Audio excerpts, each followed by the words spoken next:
Saudações, galera, beleza? Bom, então hoje, dando continuidade aos nossos conteúdos de sociologia, nós vamos estudar o neocolonialismo e a constituição da antropologia. Bom, como vocês devem imaginar, ou já devem ter inclusive estudado isso em história, neocolonialismo vem do conceito de novo colonialismo, termo em inglês, new, de novo colonialismo. Quando a gente pensa o conceito de novo colonialismo, é porque, como vocês bem sabem, já houve um outro movimento chamado de colonialismo, que tem início ali no final do século XV, início do século XVI, 1492, com a Espanha, e é responsável pela descoberta da América Latina pela Espanha e descoberta e colonização do Brasil por Portugal. Então, naquele momento, os países europeus, os países centrais da Europa, iniciaram um movimento de grandes navegações que percorreram diversos espaços, descobrindo, entre aspas, esses espaços e tomando posse desses espaços e ocupando-os.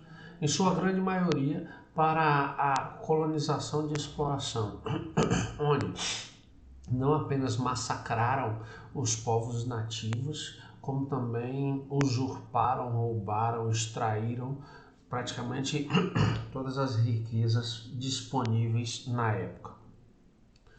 Bom, esse neocolonialismo é um processo similar, mas que ele se dá num outro contexto, um contexto praticamente 4 séculos à frente. Por quê? Porque com a Revolução Industrial do século XIX, há uma mudança estrutural nos países que são ali protagonistas no processo revolucionário na indústria, principalmente a Inglaterra, que com toda a mudança de produção, com toda a intensidade na produção, passa a necessitar cada vez mais de um mercado que consuma tudo que ela está produzindo, que absorva toda essa produção. Daí a necessidade dela de buscar outros mercados, porque o seu próprio mercado interno, o seu próprio mercado nacional, já não dava conta de consumir o que ela produzia. Daí algumas iniciativas que, se olharmos sem a devida criticidade, sem a devida atenção, nos parecem atos benevolentes, como por exemplo quando em 1850 a Inglaterra proibiu o tráfico negreiro entre África e Brasil. E se algum navio negreiro fosse mapeado, fosse encontrado, fosse interceptado pela Marinha Britânica, ele seria afundado. Nos parece, num primeiro momento, num olhar distraído, que foi um ato bacana, um ato humano, um ato de benevolência por parte da Inglaterra. Não, porque se fosse, isso seria no sentido de prender os traficantes e libertar os povos africanos. Não, eles afundariam o navio negreiro, com tanto as pessoas que estavam presas quanto as que haviam prendido. E por que isso?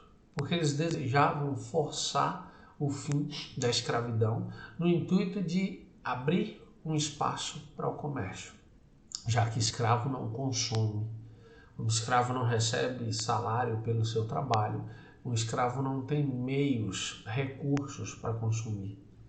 Então, esse é só um dos exemplos para a gente pensar essa necessidade de expansão do mercado inglês. E aí, óbvio, inúmeras outras ações começam a ser feitas não apenas pela Inglaterra, mas por todos aqueles países do centro da Europa. França, Portugal e Espanha já estavam nesse processo. Alemanha, Holanda, Bélgica, todos esses países eles começam a se organizar para ocuparem territórios tanto na África, no continente africano, quanto na Ásia, no continente asiático. E aí, por que esse interesse? Primeiro, como eu havia dito, pela necessidade de novos mercados. As áreas que fornecessem matérias-primas, fontes de energias e locais de produção fora do velho continente trouxe como consequência a partilha do território africano e asiático. Ou seja, a necessidade era prática. Precisamos de fontes de energia, carvão era uma possibilidade. Precisamos de matéria-prima para a produção dos nossos produtos. Precisamos de força de trabalho, de mão de obra barata.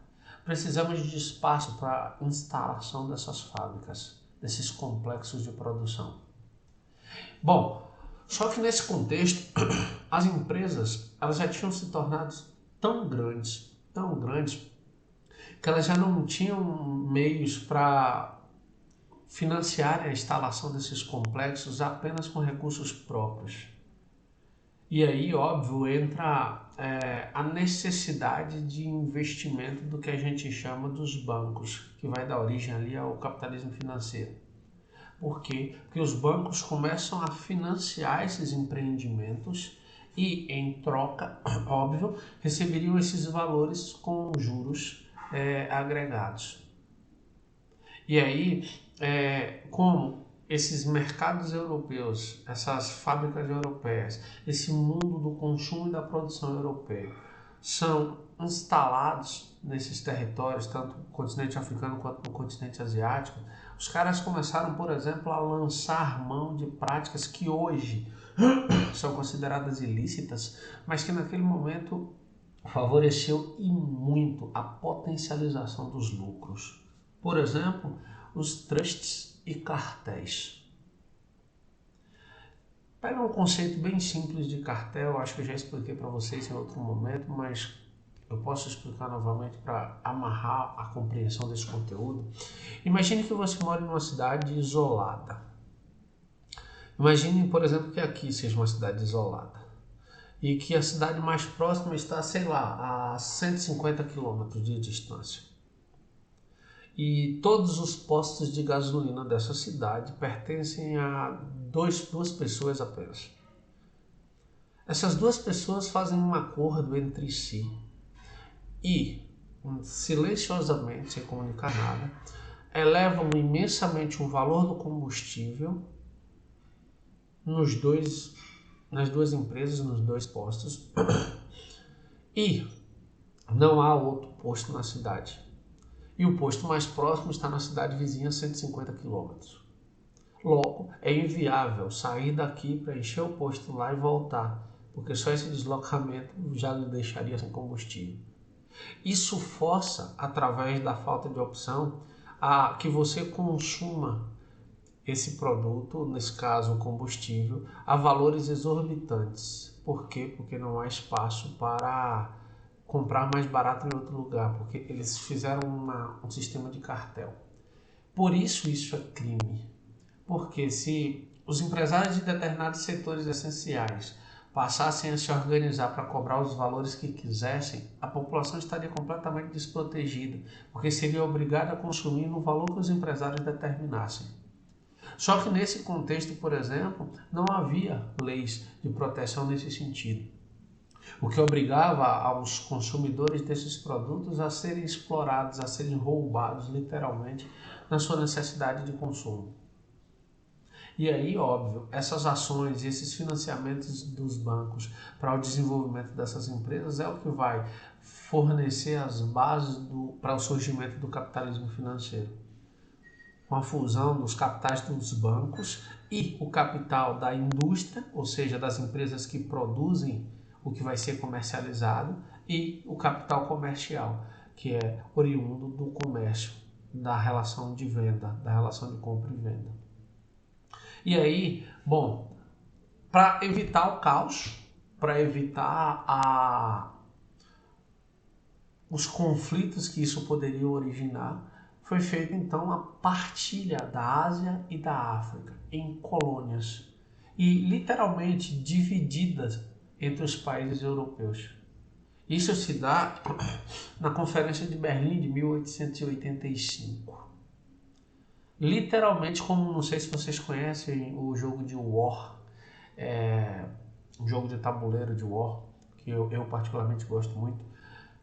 É como se você estivesse recebendo as cartas de War. Cada carta é um território. E aí você passa a ocupar aquele território, passa a explorar a mão de obra nativa daquele território, passa a lucrar imensamente com a exploração das riquezas daquele lugar e com as riquezas que você produz a partir daquele lugar. Só para vocês terem ideia da proporção gigantesca dessa divisão dos territórios, em 1905 os europeus dominavam 90,4% do continente africano, galera. A gente não está falando de um país, a gente está falando de um continente. 56,6% da Ásia, 100% da Austrália, ou seja, a Austrália inteira pertence à Europa, mas detidamente à Inglaterra. 98,8% da Polinésia. Entende? Literalmente se apossaram dos territórios e das pessoas que moravam lá.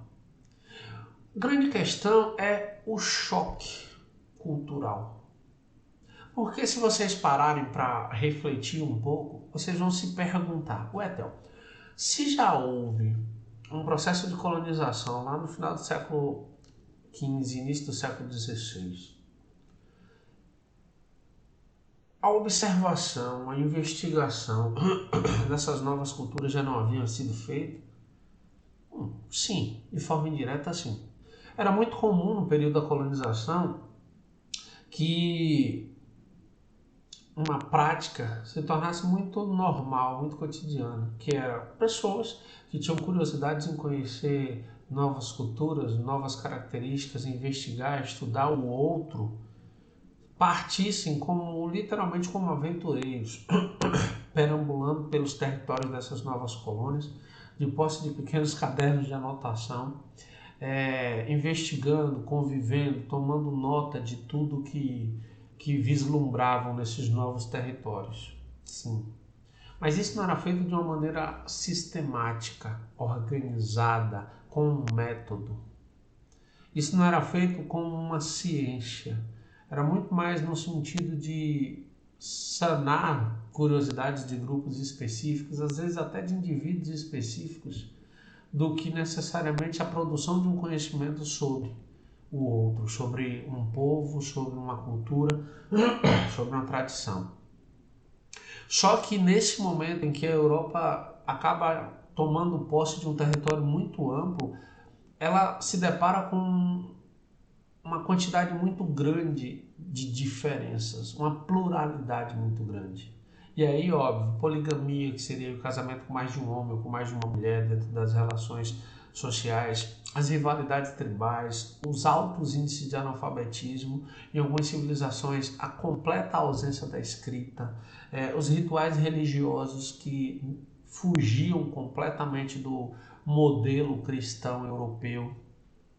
Então, como eles não conheciam os traços dessa cultura, como eles não tinham noção de como se portar, de como reagir a essa cultura do outro, surgiu então a necessidade de estudar esses povos, de estudar o outro, de estudar o diferente. E aí, essa necessidade dá origem para a antropologia, que aí ela também é chamada de ciência da alteridade, ou seja, a ciência do outro. Por quê? Porque se a sociologia estuda a sociedade dentro dos espaços sociais de origem onde ela surge, por exemplo, a sociologia é uma ciência que surge na Europa. E ela surge como uma necessidade de estudar o cenário social europeu no contexto da Revolução Industrial. A antropologia ela vai surgir como uma ciência europeia, mas que deseja estudar essas características sociais do outro, ou seja, dos povos que estão sendo neocolonizados. Então ela surge para atender necessidades muito específicas. Conhecer para explorar, conhecer para melhor colonizar, conhecer para melhor adaptar esses povos nativos às necessidades de quem estava colonizando.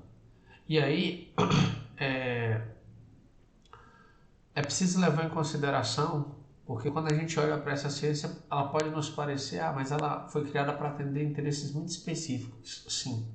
Até porque ela estava sendo patrocinada pelas elites europeias. Eram as elites europeias que estavam literalmente bancando o surgimento dessa antropologia. Então, óbvio, ela precisava atender essas demandas, ela precisava suprir as necessidades de quem financiava o surgimento dessa ciência. E aí, infelizmente, ela surge sob a perspectiva do evolucionismo e do etnocentrismo. Como assim, Theo? Recordem-se que a Europa, no final do século XIX, início do século XX,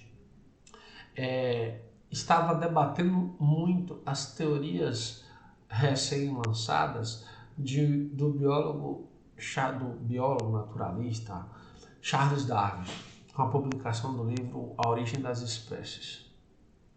Darwin, em sua obra, vai construir todo um conhecimento que diz que no processo de evolução das espécies, aquelas espécies que melhor se adaptam são as que sobrevivem.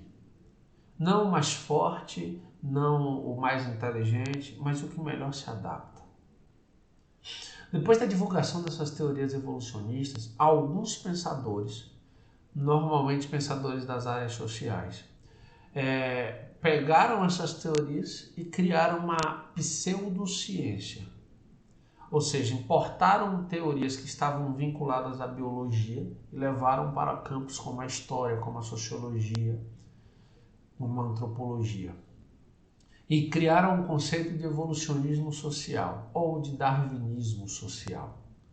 E partiam do princípio de que o modelo a ser alcançado era o modelo civilizacional europeu, industrial e urbano.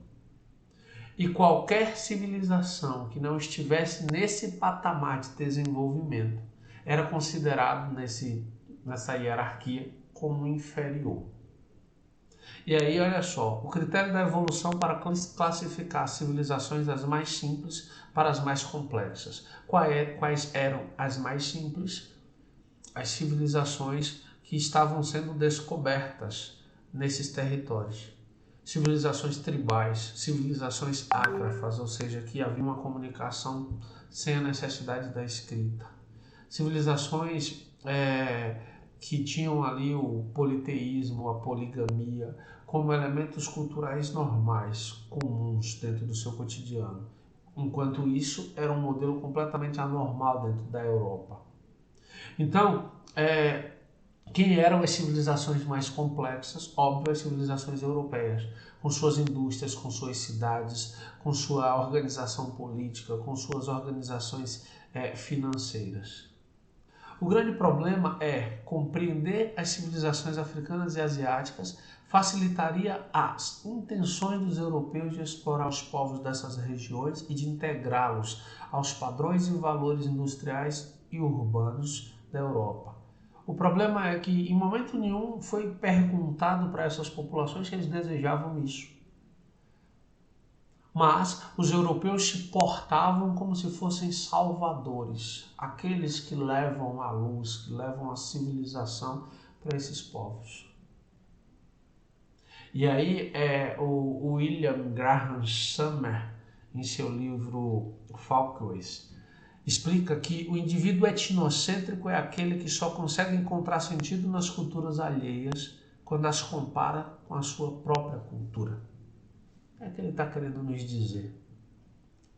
Que é o indivíduo que, partindo de uma Europa urbana, industrial, organizado a partir de uma linguagem escrita formal. Ele olha para uma outra cultura diferente, compara com o modelo da qual ele faz parte e julga aquele modelo do outro como inferior. A Europa fez isso, né, durante a colonização, século XV, XVI, XVII. Fez isso nesse modelo de neocolonização, final do século XIX, início do século XX, e faz isso até hoje, infelizmente. Continua a olhar para tudo que não é europeu como menor, como incivilizado. Tá claro até aqui? E aí, óbvio, dentro desse contexto, qual é o primeiro modelo de antropologia que vai surgir? Exatamente uma antropologia evolucionista. Ou seja, povos mais simples, menos evoluídos, mais complexos, mais evoluídos. Quem são os mais complexos e mais evoluídos? Como eu disse, os europeus. Quem são os mais simples e os menos evoluídos? Asiáticos, polinésios, australianos, africanos, todos esses povos que foram usurpados, roubados e saqueados em todos os seus elementos históricos, culturais, patrimoniais, de riquezas naturais, enfim. Tranquilo até aqui? Lembrando que se você tiver alguma dúvida, anota no seu caderno. Semana que vem tem live e aí a gente esclarece essas dúvidas todas, amplia essas discussões e vai além, como a gente sempre faz. Vamos então para mais um ponto. E aí, na Inglaterra, fruto dessa efervescência de riquezas e de contato com culturas tão diversas naquele contexto, surge um movimento chamado de Arte Nouveau. Surge ali inicialmente na Inglaterra, mas ela toma uma proporção maior e mais impactante na França. E nada mais é do que a introdução de tudo isso que está sendo vivido fora da Europa no cotidiano da Europa. Então, prédios passam a receber adornos e elementos de decoração das culturas que estão sendo exploradas fora do continente.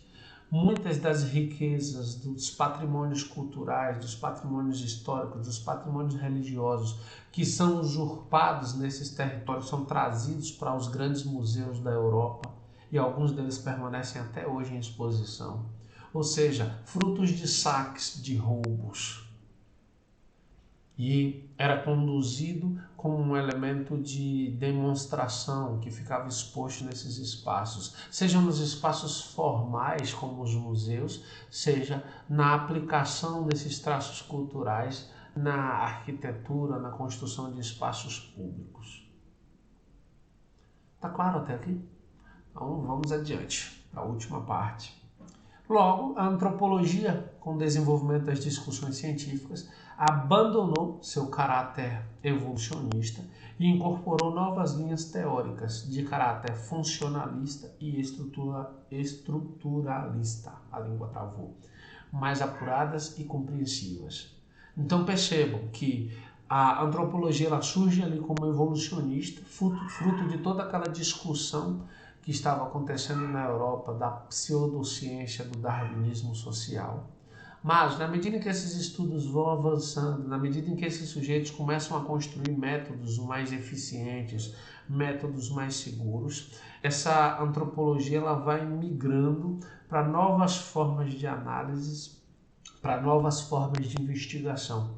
E aí nós temos ali o surgimento primeiro da antropologia funcionalista, e depois avançamos para antropologia estruturalista.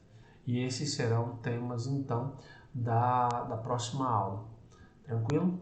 Então, lembrando, se você ficou com alguma dúvida, anota no seu caderno. Semana que vem tem live. Se você tiver uma dúvida mais urgente, você tem meu WhatsApp, então fica à vontade para mandar. Eu respondo assim que visualizar. Mas por hora é só. Eu fico por aqui. Valeu? Forte abraço, galera, e tchau, tchau.